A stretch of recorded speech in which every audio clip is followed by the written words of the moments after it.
ಸನ್ಮಾನ್ಯ ಅಧ್ಯಕ್ಷರೇ, ತಾವು ತಂದಿರತಕ್ಕಂಥ ಈ ಸಂತಾಪ ಸೂಚನೆ ನಾವು ಅದಕ್ಕೆ ಬೆಂಬಲವನ್ನು ವ್ಯಕ್ತ ಮಾಡಿ, ಈ ವಿಧಾನಸಭೆ ಒಳಗಡೆನೆ ನಮ್ಮ ಜೊತೆ ಇದ್ದಂಥವ್ರು ಸುಧಾಕರ್ ಅವರು 5 ವರ್ಷ ಅವಕಾಶ ಇತ್ತು. ಚುನಾವಣೆ ಗೆದ್ದ ಮೇಲೆ 5 ವರ್ಷ ಅವಕಾಶ ಇರ್ತದೆ. ಆ 5 ವರ್ಷನೂ ಅವ್ರ ಕೈಲಿ ಪೂರೈಕೆ ಮಾಡೋಕ್ಕಾಗಿಲ್ಲ. ಮಧ್ಯದಲ್ಲೇ ಅವರು ದೈವಾಧೀನರಾಗಿದ್ದಾರೆ. ನಾವೆಲ್ಲರೂ ತಿಳ್ಕೊಂಡಿದ್ದೀರಿ. ನಾವು ಪ್ರತಿದಿನ ರಾತ್ರಿ ಮಲಗಬೇಕಾದ್ರೆ ಮತ್ತೆ ಬೆಳಗ್ಗೆ ಎದ್ದು ನಾವು ಸಾಧನೆಗಳನ್ನು ಮಾಡಬೇಕು ಅಂತ ಹೊರಟಿರ್ತೀವಿ. ಆದರೆ ನಮ್ಮ ಜೀವನದಲ್ಲಿ ನಮ್ಮ ನೆರಳು ಹೆಂಗೆ ಹಿಂಬಾಲಿಸ್ತೋ ಸಾವು ಕೂಡ ಮಲಗಿದ್ರೂ ಬಿಡಲ್ಲ. ಎದ್ದಿದ್ರೆ ಅಲ್ಲ, ಮಲಗಿದ್ರೂ ಕೂಡ ಸಾವು ನಮ್ಮ ಹಿಂದೆ ಬರ್ತೈತೆ.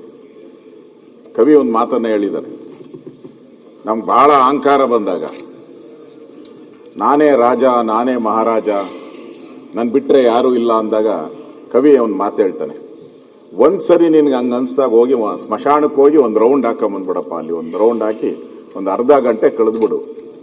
ಹಿಂಗೆಲ್ಲ ಹೇಳ್ದವ್ರು ಯಾರ್ಯಾರು ಇದ್ದಾರೋ ಅಲ್ಲಿ ಏನಾಗಿರ್ತಾರೆ, ಅವ್ರ ಮುಂದೆ ಒಂದು ಕಲ್ಲು ಮಾತ್ರ ಇರ್ತೈತೆ. ಒಂದು ಕಲ್ಲು ಬಿಟ್ಟು ಅವ್ರ ಹೆಸರು ಬಿಟ್ಟು ಬೇರೆ ಏನೂ ಇರಲ್ಲ. ಯಾರೋ ಒಳ್ಳೆ ಕೆಲಸ ಮಾಡಿದ್ರೆ, ನೀವೇನಾದ್ರೂ ಒಳ್ಳೆ ಕೆಲಸ ಮಾಡಿದ್ರೆ ಒಂದು 4 ಜನ ಹೂವು ಹೋಗಿ ಪ್ರತಿ ವರ್ಷ ಅರ್ಪಣೆ ಮಾಡ್ಬೋದು ಅಷ್ಟೇ, ಒಳ್ಳೆ ಕೆಲಸ ಮಾಡಿದರೆ. ಹಾಗೆ ನಾವಿವತ್ತು ವಿಧಾನಸಭೆಯಲ್ಲಿ ಕೂಡ ಸಂತಾಪ ಒಳ್ಳೆ ಕೆಲಸ ಮಾಡಿರುವಂಥವ್ರಿಗೆ ಅವರನ್ನು ನೆನಪು ಮಾಡಬೇಕು ಅನ್ನೋದ್ರ ಬಗ್ಗೆ ಈಗಾಗಲೇ ಮಾನ್ಯ ಮುಖ್ಯಮಂತ್ರಿಗಳು ಅವರ ಆತ್ಮೀಯ ಸ್ನೇಹಿತ ಸುಧಾಕರ್ ಬಗ್ಗೆ ಮಾತಾಡಿದ್ದಾರೆ. ನನಗೂ ಭಾಳ ಸುಧಾಕರ್ ಭಾಳ ಪರಿಚಯ. 2008-09 ನಮ್ಮ ಸರ್ಕಾರ 110 ಸ್ಥಾನ ಬಂತು. 3 ಸ್ಥಾನ ಶಾರ್ಟೇಜ್ ಇತ್ತು ನಮಗೆ. ನಾನು ಜಯನಗರ ನಮ್ಮ ಕೌಂಟಿಂಗ್ ಹತ್ರ ಕೂತಿದ್ದೆ. ಇನ್ನು ನನ್ನ ಕೌಂಟಿಂಗ್ ನಡೀತಾ ಇತ್ತು. ನಂದು ವೆಂಕಯ್ಯ ನಾಯ್ಡು ಫೋನ್ ಮಾಡಿದ್ರು, ನೀನು ಹೋಗಪ್ಪ ಅಂತ. ಇಲ್ಲ ಸರ್, ನಾನು ಇನ್ನ ಗೆದ್ದೇ ಇಲ್ಲ ಅಂತ. ಗೆಲ್ತೀಯ ನೀನು ಹೋಗು ಅಂತ ಹೇಳಿದ್ರು. ನಾನಾಗ ಸುಧಾಕರ್ ಮತ್ತು ವೆಂಕಟಣ್ಣಪ್ಪನವ್ರ ಮನೆಗೆ ರಾತ್ರಿ 10 ಗಂಟೆಯಲ್ಲಿ ಹೋಗಿ ಕೂತ್ಕೊಂಡೆ. ಮನುಷ್ಯ ಬಾಗಿಲೇ ತೆಗ್ದಿಲ್ಲ. ಬೆಳಗ್ಗೆವರೆಗೂ ಈಚೆಗೆ ಬರಲಿಲ್ಲ. ಬೆಳಗ್ಗೆ ಟ್ರಿಮ್ ಆಗಿ ಡ್ರೆಸ್ ಮಾಡ್ಕೊಂಡು ವೆಂಕಟಣ್ಣಪ್ಪ ಅವರಿಬ್ಬರು ಈಚೆಗೆ ಬಂದರು. ಅಲ್ಲಿ ತುಮಕೂರು ಪರಮೇಶ್ವರ್ ಗೊತ್ತು, ಕಾಫಿ ಡೇ ಇದೆ ಮೇನ್ ರೋಡಲ್ಲಿ. ಆ ಕಾಫಿ ಡೇನಲ್ಲಿ ಕೂತ್ಕೊಂಡು ಅವರಿಬ್ಬರ ಜೊತೆ ಮಾತಾಡಿ ಅವ್ರನ್ನ ನಮ್ಮ 3 ಶಾರ್ಟೇಜ್ ಇತ್ತು, ಇಬ್ಬರನ್ನ ಕರ್ಕೊಂಡು ನಾನು ಬಂದಂಥ ಜ್ಞಾಪಕನೂ ಕೂಡ ಇದೆ. ನಮ್ಮ ಸರ್ಕಾರಕ್ಕೆ ಅವತ್ತು ಕೂಡ ಬೆಂಬಲ ಕೊಟ್ಟಿದ್ದಾರೆ. ಅವತ್ತು ನಮ್ಮ ಸರ್ಕಾರ ಬರುವಂಥದ್ದಕ್ಕೂ ಕೂಡ ಸನ್ಮಾನ್ಯ ಸುಧಾಕರ್ ಅವರು, ಸನ್ಮಾನ್ಯ ವೆಂಕಟಣ್ಣಪ್ಪ ಅವರು ಇಬ್ಬರು ಕೂಡ ಭಾಳ ಸಹಾಯ ಮಾಡಿದ್ದಾರೆ. ಅದನ್ನು ಕೂಡ ನೆನಪು ಮಾಡ್ಕೋಣ. ಅವರು ಸಹಾಯ ಮಾಡಿದ್ದಾರೆ. ಅವರಿಂದ ನಮ್ಮ ಸರ್ಕಾರ ಬಂತು. ನಮ್ಮ ಸರ್ಕಾರದಲ್ಲಿ ಮಂತ್ರಿಗಳು ಆಗಿದ್ರು. ಆಗಾಗ ಸಿಕ್ಕಿದಾಗ ನಾವೆಲ್ಲ ಅವ್ರ ಜೊತೆ ಊಟ ಮಾಡ್ತಾ ಇದ್ದೇವೆ. ಸುಧಾಕರ್, ವೆಂಕಟಣ್ಣಪ್ಪ ನಾವೆಲ್ಲ ಭಾಳ ಬಾರಿ ಅವ್ರ ಜೊತೆ ಊಟಕ್ಕೂ ಹೋಗಿದ್ದೀನಿ. ನಮ್ಮ ಒಳ್ಳೆಯ ಒಡನಾಟ, ಒಳ್ಳೆಯ ಸ್ನೇಹಿತರು ಇಬ್ಬರೂ ಇಲ್ಲ ಅಂದರೆ ನೋಡಿ, ಇಬ್ಬರು ಒಂಥರ ಅಕ್ಕಬಕ್ಕರ ಥರ ಇದ್ರು. ಇಬ್ಬರು ಇವತ್ತು ನಮ್ಮ ಮಧ್ಯೆ ಇಲ್ಲ. ಅವರ ಆತ್ಮಕ್ಕೆ ಶಾಂತಿ ಸಿಗಲಿ ಅಂತ ನಾನು ಬಯಸ್ತೀನಿ. ಈಗಾಗಲೇ ಮುಖ್ಯಮಂತ್ರಿಗಳು ಹೇಳಿದ್ದಾರೆ, ಅವರ ನೆನಪಲ್ಲಿ ನೀರಾವರಿ ಯೋಜನೆಯನ್ನು ತರ್ತೀನಿ ಅಂತ. ಒಳ್ಳೆ ಕಾರ್ಯ. ಈ ಥರ ಒಳ್ಳೆ ಯಾವುದೋ ಒಂದು ಆಸೆ ಇಟ್ಕೊಂಡು ಅವರು ಅದರ ಸಾಧನೆ ಮಾಡೋಕ್ಕಾಗದೆ ಸತ್ತಿರ್ತಾರೆ. ಸೊ ಆ ಸಾಧನೆ ಮಾಡಿದಾಗ ನಿಜಕ್ಕೂ ಅವರ ಆತ್ಮಕ್ಕೆ ಶಾಂತಿ ಸಿಗುತ್ತೆ ಅಂತ ನನಗನ್ಸ್ತೈತೆ. ಆ ಕೆಲಸ ಮಾಡಿ ಒಳ್ಳೇದು ಅಂತ ಅನಿಸುತ್ತೆ. ಮತ್ತು ರಾಮಚಂದ್ರೇಗೌಡರು ನಮ್ಮ ಪಕ್ಷದ ಹಿರಿಯ ಮುಖಂಡರು. ನಾವೆಲ್ಲ ಸಣ್ಣ ಹುಡುಗರಾಗಿದ್ದಾಗ ನಮಗಿನ್ನೂ ರಾಜಕೀಯದ ಪರಿಚಯನೇ ಇಲ್ಲದಂಥ ಸಂದರ್ಭದಲ್ಲಿ ರಾಮಚಂದ್ರೇಗೌಡರು ನಮಗೆಲ್ಲ ಮಾರ್ಗದರ್ಶಕರಾಗಿದ್ದರು. ಬಿಜೆಪಿಯನ್ನು ಕಟ್ಟುವಂಥ ದೃಷ್ಟಿಯಲ್ಲಿ ಅವತ್ತು ನಮ್ಗೆ ಯಾರಾದರೂ ಪೊಲೀಸ್ ಸ್ಟೇಷನ್, ನಾವೇನಾರ ಬಿಜೆಪಿ ಅವಾಗ ನಮ್ಮ ಸರ್ಕಾರ ಇರಲಿಲ್ಲ, ಪೊಲೀಸ್ ಸ್ಟೇಷನ್ಗೆ ಹೋದ್ರೆ ಬಿಡಿಸ್ಕೊಂಬರಕ್ಕೂ ಯಾರು ಇರಲಿಲ್ಲ. ಆ ಗತಿ ಇದ್ದವರು ಒಬ್ಬರೇ ರಾಮಚಂದ್ರೇಗೌಡರು. ಆ ರಾಮಚಂದ್ರೇಗೌಡ್ರನ್ನೇ ನಾವು ಪ್ರತಿಯೊಂದು ಕಾರ್ಯಕ್ರಮ, ಏನೇ ಕಾರ್ಯಕ್ರಮ ಬೆಂಗಳೂರಲ್ಲಾಗಲಿ ರಾಮಚಂದ್ರೇಗೌಡ್ರನ್ನ ಕರೆದು ಕಾರ್ಯಕ್ರಮ ಮಾಡಬೇಕಾಯ್ತು. ಆ ರೀತಿ ಇಡೀ ಬೆಂಗಳೂರು ರಾಮಚಂದ್ರೇಗೌಡರು ಅವತ್ತು ನಾಯಕರಾಗಿ ನಮಗೆ ಮಾರ್ಗದರ್ಶನ ಮಾಡಿದ್ರು. ಅವರು ಕೂಡ ನಮ್ಮ ಮಧ್ಯೆ ಇಲ್ಲ. ರಾಮಚಂದ್ರೇಗೌಡರು ಅವರು ಕೂಡ ಹಿರಿಯ ರಾಜಕಾರಣಿಗಳಾಗಿ ವಿಶೇಷವಾಗಿ ಬಿಜೆಪಿಗೆ ಭಾಳ ಬೆಂಗಳೂರಿನ ಬಿಜೆಪಿ ಬೆಳವಣಿಗೆಗೆ ರಾಮಚಂದ್ರ ಗೌಡರು ಬಹಳ ಕಾರಣೀಭೂತರಾಗಿದ್ದಾರೆ. ಅವರ ಆತ್ಮಕ್ಕೂ ನಾನು ಶಾಂತಿ ಸಿಗಲಿ ಅಂತ ನಾನು ಬಯಸ್ತೀನಿ. ಅದೇ ರೀತಿ ಶ್ರೀನಿವಾಸಯ್ಯನವರು ಅವರು ಕೂಡ ವಕೀಲರಾಗಿ, ವಿಧಾನಸಭೆಯ ಸದಸ್ಯರಾಗಿ, ಹಿರಿಯ ರಾಜಕಾರಣಿಯಾಗಿದ್ದರು. ಅವರು ನಮ್ಮ ಮಧ್ಯೆ ಇಲ್ಲ. ಅದೇ ರೀತಿ ಪುಟ್ಟರಂಗನಾಥ್ ಅವರು ಬೇಲೂರು ವಿಧಾನಸಭಾ ಕ್ಷೇತ್ರದ ಶಾಸಕರಾಗಿ 5ನೇ ವಿಧಾನಸಭೆ 11ನೇ ವಿಧಾನಸಭೆಗೆ ಆಯ್ಕೆಯಾಗಿದ್ದರು. ಅವರು ನಮ್ಮ ಮಧ್ಯೆ ಇವತ್ತು ಇಲ್ಲದೆ ನಿಧನ ಆಗಿದ್ದಾರೆ. ಅವರ ಆತ್ಮಕ್ಕೂ ಶಾಂತಿಯನ್ನು ಕೋರ್ತಾ ಇದ್ದೀನಿ. ಶ್ರೀ ಸೈಯದ್ ಯಾಸೀನ್ ಅವರು ಕೂಡ ರಾಯಚೂರಿನ ವಿಧಾನಸಭಾ ಕ್ಷೇತ್ರದಿಂದ ಆಯ್ಕೆಯಾಗಿ ಹಿರಿಯ ರಾಜಕಾರಣಿಯಾಗಿದ್ದಾರೆ.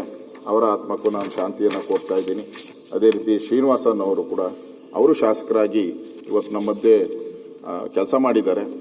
ಅವರು ಇವತ್ತು ನಮ್ಮ ಮಧ್ಯೆ ಇಲ್ಲ. ಮತ್ತು ಚಂದ್ರಶೇಖರಪ್ಪನವರು ಕೂಡ ಶಿವಮೊಗ್ಗ ಕ್ಷೇತ್ರದಿಂದ ವಿಧಾನಸಭೆಗೆ ಆಯ್ಕೆ ಆದಂಥವರು.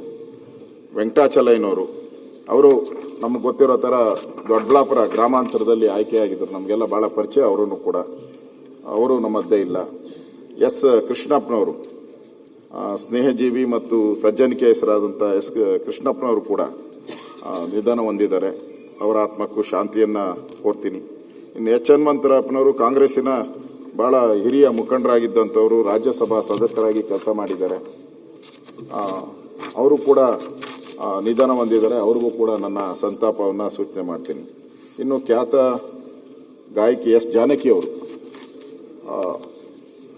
ನಾನು ಕೂಡ ಅವತ್ತು ತೀರೋದಾಗ ನಾನು ಅಲ್ಲೇ ಮೈಸೂರಲ್ಲಿದ್ದೆ. ನಾನು ಕೂಡ ಹೋಗಿ ಭೇಟಿ ಅವರ ಪಾರ್ಥಿವ ಶರೀರಕ್ಕೆ ನಮನ ಸಲ್ಲಿಸಿ ಬಂದೆ. ಅಧ್ಯಕ್ಷರ, ಒಂದು ಬೇರೆಯವ್ರಿಗೂ ನಮಗೂ ಇವರಿಗೂ ವ್ಯತ್ಯಾಸ ಅಂತ ಹೇಳಿದ್ರೆ, ನಾವು ರಾಜಕಾರಣಿಗಳನ್ನ ಸ್ವಲ್ಪ ದಿನ ಜ್ಞಾಪಕ ಇಟ್ಕೊಂತಾರೆ. ಕೆಲವರು ಒಂದು 10 ವರ್ಷ ಜ್ಞಾಪಕ ಇಟ್ಕೊಬೋದು, ಕೆಲವ್ರನ್ನ 50 ವರ್ಷ, ಕೆಲವ್ರು 100 ವರ್ಷ.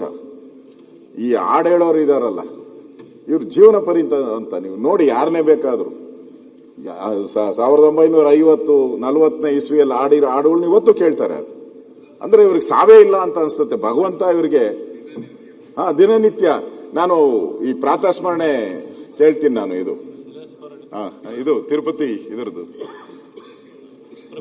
ಸುಪ್ರಭಾತ, ಬೆಳಗ್ಗೆ ಎದ್ರೆ ನಾನು ಸುಪ್ರಭಾತ ಕೇಳ್ತೀನಿ.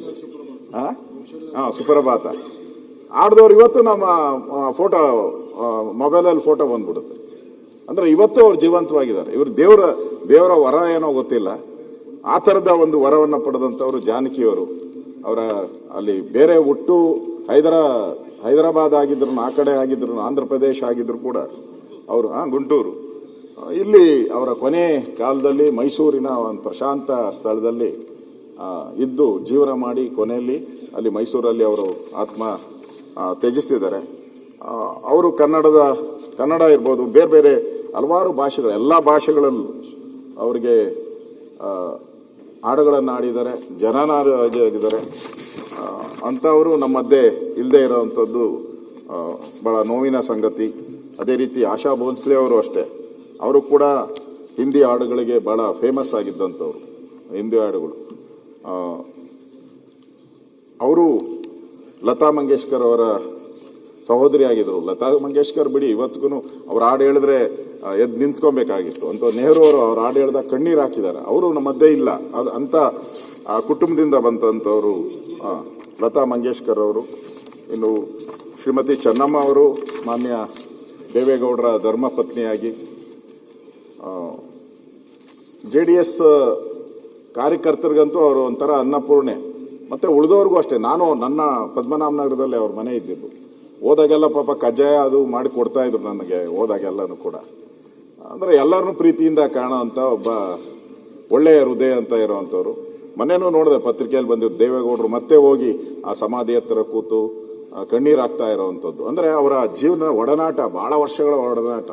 ಕುಮಾರಸ್ವಾಮಿ ಅವರಿಗಿಂತ ಹೆಚ್ಚಾಗಿ ದೇವೇಗೌಡರು ಅವ್ರನ್ನ ಹಚ್ಕೊಂಡಿದ್ರು, ಬಹಳ ಹಚ್ಕೊಂಡಿದ್ರು ಚೆನ್ನಮ್ಮನವ್ರನ್ನ. ನಾವು ಕೂಡ ಹೋಗಿದ್ರು ಎಲ್ಲರೂ. ಸರ್ಕಾರನೂ ಕೂಡ ಅವ್ರಿಗೆ ಸಕಲ ಗೌರವವನ್ನು ಕೊಟ್ಟು ಅಂತ್ಯ ಸಂಸ್ಕಾರದಲ್ಲಿ ಎಲ್ಲರೂ, ಮುಖ್ಯಮಂತ್ರಿಗಳು ಎಲ್ಲರೂ ಕೂಡ ಭಾಗಿಯಾಗಿದ್ದರು. ಅವರು ಒಬ್ಬ ದೈವ ಭಕ್ತಿಯಾಗಿ ಆ ಇಡೀ ಕುಟುಂಬಕ್ಕೆ ಒಂದು ದಾರಿದೀಪವಾಗಿ ನಡ್ಕೊಂಡಂಥದ್ದು ನಾವು ನೋಡ್ತಾ ಇದ್ದೀವಿ ಚೆನ್ನಮ್ಮನವರು. ಅವರು 18/7/26 ನಿಧನ ಹೊಂದಿದ್ದಾರೆ. ಅವರ ಆತ್ಮಕ್ಕೂ ನಾನು ಶಾಂತಿಯನ್ನ ಕೋರ್ತಾ ಇದ್ದೀನಿ. ಒಟ್ಟಾರೆ ಇವತ್ತು ತಾವು ತಂದಿರತಕ್ಕಂಥ ಸಂತಾಪ ಸೂಚನೆಯಲ್ಲಿ ಯಾರ್ಯಾರು ನಮ್ಮನ್ನು ಅಗಲಿದ್ದಾರೆ ಅವರೆಲ್ಲರ ಆತ್ಮಕ್ಕೆ ಶಾಂತಿ ಸಿಗಲಿ. ಅವ್ರು ಮಾಡಿರುವಂಥ ಒಳ್ಳೆ ಕಾರ್ಯಗಳು, ಸಮಾಜಮುಖಿಯಾದಂಥ ಕಾರ್ಯಗಳು ಜನ ನೆನಪು ಮಾಡ್ಕೊಳ್ಳಿ. ರಾಜಕಾರಣಿಗಳಿಗೆ ಬೇರೆ ಏನಿದೆ, ನಾವು ರಾಜಕಾರಣಿಗಳು ಇರ್ತೀರಿ ಹೋಗ್ತೀರಿ, ಆದರೆ ನಾವು ಮಾಡಿರೋ ಕೆಲಸ ಮಾತ್ರ ಉಳಿಯುವಂಥದ್ದು. ಅದನ್ನು ನಾವೆಲ್ಲರೂ ಕೂಡ ಅರ್ಥ ಮಾಡ್ಕೊಬೇಕಾಗಿದೆ. ಅದರಿಂದ ಈ ಸಂತಾಪ ಸೂಚನೆಗೆ ಬೆಂಬಲ ಮಾಡಿ ನಾನು ಮಾತು ಮುಗಿಸ್ತಾ ಇದ್ದೀನಿ. ಸನ್ಮಾನ್ಯ ಅಧ್ಯಕ್ಷರೇ, ಏನು ತಾವು ತಂದಿರತಕ್ಕಂಥ ಸಂತಾಪ ಸೂಚನಾ ಒಂದು ಮಂಡನೆಗೆ ನಾನು ಕೂಡ ಬೆಂಬಲಿಸ್ತಾ, ಇವತ್ತೇನು ಕಳೆದ ವಿಧಾನಸಭೆಯಿಂದ ಇಲ್ಲಿವರೆಗೆ ಯಾರ್ಯಾರು ಗಣ್ಯರನ್ನ ನಮ್ಮ ರಾಜ್ಯದಲ್ಲಿ ನಾವೆಲ್ಲ ಕೂಡ ನಮ್ಮಿಂದ ಅಗಲಿದ್ದಾರೆ ಅಂಥವ್ರಿಗೆ ಒಂದು ಸಂತಾಪ ಸೂಚನೆ ಮಾಡ್ತಕ್ಕಂಥ ಒಂದು ಸತ್ಸಂಪ್ರದಾಯ ನಮ್ಮಲ್ಲಿ ಮೊದಲಿಂದನೂ ಕೂಡ ಇದೆ. ಆ ನಿಟ್ಟಿನಲ್ಲಿ ಈ ಬಾರಿ ಅಂತೂ ಸುಮಾರು ಜನನ ನಾವು ಕಳ್ಕೊಂಡಂತೆ ಕಾಣಿಸ್ತದೆ. ಈ ಒಂದು ಅಧಿವೇಶನದಲ್ಲಿ ನೋಡಿದಾಗ ಡಿ ಸುಧಾಕರ್ ಅವರು ನನ್ನ ಪಕ್ಕದ ಕ್ಷೇತ್ರದ ಅಡ್ಜಸೆಂಟ್ ಕ್ಷೇತ್ರದವರು, ಉಳಿಯಾರ್ ಬಿಟ್ಟರೆ ಅವ್ರ ಕ್ಷೇತ್ರನೇ. ಹಾಗಾಗಿ ಆತ ಒಂದು ಮೈಕ್ರೋ ಮೈನಾರಿಟಿ ಒಂದು ಸಮಾಜದಲ್ಲಿ ಹುಟ್ಟಿದಂಥವ್ರು, ಒಂದು ಜೈನ ಸಮಾಜದಲ್ಲಿ ಹುಟ್ಟಿದಂಥವ್ರು. ಅವರು ಇವತ್ತು ನಮ್ಮನ್ನು ಅಗಲಿರ್ತಕ್ಕಂಥದ್ದು. ಸುಮಾರು 4 ಬಾರಿ ಅವರು ಶಾಸಕರಾಗಿ ಇವತ್ತು ಸೇವೆಯನ್ನು ಸಲ್ಲಿಸಿರ್ತಕ್ಕಂಥದ್ದು ಕೂಡ ನಾವು ನೋಡ್ತೇವೆ. ಜೊತೆನಲ್ಲಿ ಎಲ್ಲರ ಜೊತೆ ವಿಶ್ವಾಸವಾಗಿದ್ರು, ಎಲ್ಲ ಪಕ್ಷದವ್ರ ಜೊತೆನೂ ಕೂಡ ಚೆನ್ನಾಗಿದ್ದಂಥದ್ದು. ನಮಗೆ ಅವ್ರ ಹತ್ರ ಆಗಿದ್ದ ಸಂದರ್ಭ ಯಾವುದು ಅಂದರೆ, ನಮ್ಮ ಬೈರತಿ ಸುರೇಶ್ ಒಂದ್ಸಲ ವಿಧಾನ ಪರಿಷತ್ತಿಗೆ ನಿಂತಂಥ ಸಂದರ್ಭದಲ್ಲಿ ಆತನಿಗೆ ಬೆಂಬಲಿಸಬೇಕಾದ್ರೆ ಎಲ್ಲ ಜೊತೆಲಿ ವೆಂಕಟರಮಣಪ್ಪನವರು, ಅವರು ತಂಗಡಿಗೆಯವರು, ಎಲ್ಲ ತಂಗಡಿಗೆಯವರು ಕೂಡ ಅವತ್ತು ಇಂಡಿಪೆಂಡೆಂಟ್ ಶಾಸಕರಾಗಿದ್ರು. ಈ ಸಂದರ್ಭದಲ್ಲಿ ನಾವೆಲ್ಲ ಒಟ್ಟಾಗಿ ಇರ್ತಾ ಇದ್ದಂಥದ್ದು. ಬೈರತಿ ಸುರೇಶ್ನ ಅವತ್ತು MLC ಮಾಡೋದಕ್ಕೆ ಮಹಾನ್ ಪಾತ್ರನೂ ಕೂಡ ಸುಧಾಕರ್ ವಹಿಸಿದಂಥದ್ದನ್ನ ಈ ಸಂದರ್ಭದಲ್ಲಿ ಸ್ಮರಿಸ್ಕೊಳ್ಳೋಕೆ ಬಯಸ್ತೇನೆ. ಅವ್ರ ಜೊತೆನಲ್ಲಿ DCC ವ್ಯಾಲಿ ಬ್ಯಾಂಕ್ನ ಅಧ್ಯಕ್ಷರು ಕೂಡ ಆಗಿ, ಜೊತೆನಲ್ಲಿ ಎಲ್ಲ ರೀತಿಯಲ್ಲೂ ಆ ಹಿರಿಯೂರಿನಲ್ಲಿ ಅವರ ಸಮಾಜ ಕಡಿಮೆ ಇದ್ರೂ ಕೂಡ ಅಲ್ಲಿ ಹೆಚ್ಚಿನ ಒಂದು ವಿಶ್ವಾಸವನ್ನು ಗಳಿಸಿ ಇವತ್ತು ಅಲ್ಲಿ ಶಾಸಕರಾಗಿ ಸೇವೆಯನ್ನು ಮಾಡಿ ವಿವಿಧ ರಂಗದಲ್ಲಿ ಹಲವಾರು ಮಂತ್ರಿ ಮಂಡಲದಲ್ಲಿ ಪಾಲ್ಗೊಂಡಂಥದ್ದು ಕೂಡ ನಾವು ನೋಡಿದಾಗ